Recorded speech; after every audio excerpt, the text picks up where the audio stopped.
If you ever work night shift alone and someone calls your name over the radio, count how many times they say it. If it's twice, do not answer. This is what happened to me. My name is Ethan Cole. I was 26 years old, and for 3 months, I was the only living person for 11 miles in any direction. I worked as a relay technician for a communications company stationed at Tower 9, a radio relay station built into the side of a mountain in northern Michigan. My job was simple: keep the equipment running, log the weather, report any interference on the emergency band. Nobody told me about the rule until my second week, and by the time they did, it was already too late. The station was a single-room cabin bolted to a concrete foundation with a 200-foot tower rising out of the roof, solar panels, a backup generator, a shortwave radio that hadn't been upgraded since the 80s, and silence. The kind of silence that has weight to it, that presses against your ears until you start making up sounds just to fill it. I was told the last technician, a man named Roy Bennett, had quit without notice. Just packed his truck one morning and drove off the mountain, and never came back for his final paycheck.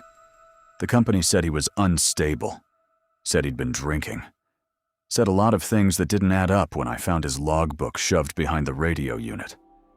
The last entry was dated 11 days before I arrived. It said, in handwriting that got worse line by line, "Heard it again tonight." Said my name twice.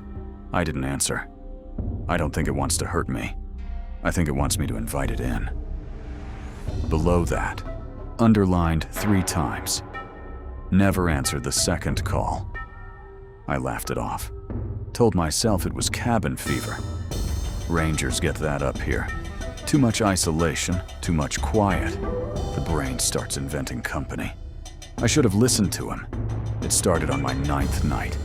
I was logging wind speeds when the shortwave crackled. Not static, but a voice, thin and far away, riding underneath the emergency frequency. Ethan. I froze.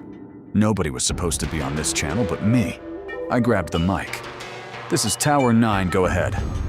Nothing. Just the hiss of dead air. I told myself it was bleed through from a trucker's CB, miles down the mountain pass. That happens sometimes. Signals bounce strange in the hills. 2 nights later, it came back. Same time, 2:14 a.m. Same thin, static-wrapped voice. "Ethan."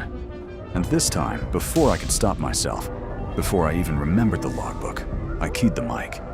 "Who is this?" Silence. A long, heavy silence. The kind where you can feel something on the other end.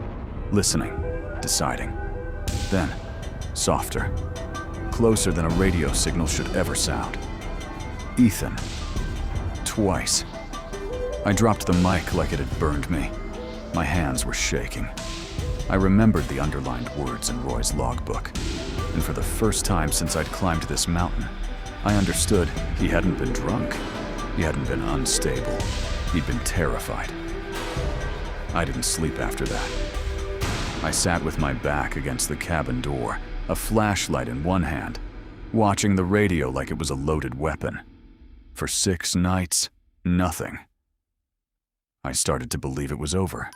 I started to believe I'd imagined the whole thing.